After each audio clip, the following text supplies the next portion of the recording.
Nós temos que separar fazer uma distinção entre a forma e o conteúdo.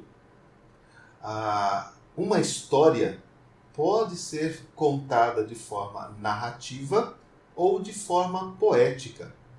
O grande exemplo que eu uso é o de Êxodo 14, que conta de forma narrativa a travessia do Mar Vermelho, e Êxodo 15, que conta de forma poética a narrativa da travessia do Mar Vermelho.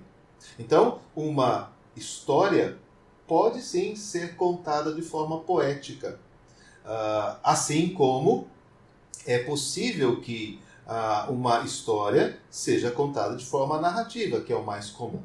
No livro de Jó, os capítulos 1 e 2 estão escritos em forma narrativa.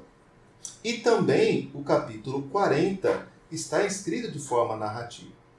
No intervalo entre eles, que é o momento das discussões entre Jó e seus amigos, e depois o discurso de Eliú e o discurso e a fala de Deus a Jó, é que nós temos a forma poética.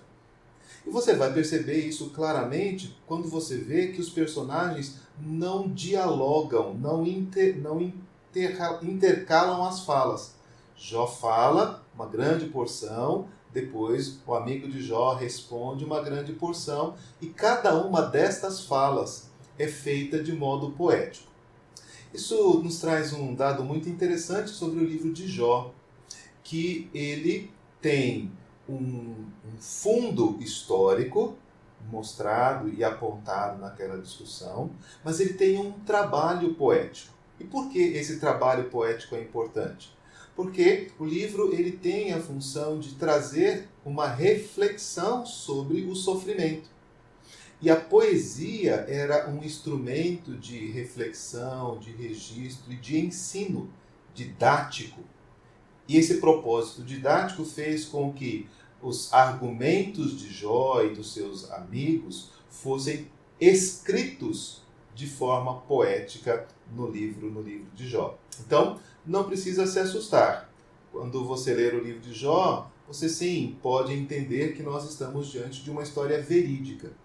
Mas porque ela tem um caráter didático e sapiencial, o autor, o escritor, resolveu usar a forma poética para expressar aquele ensino.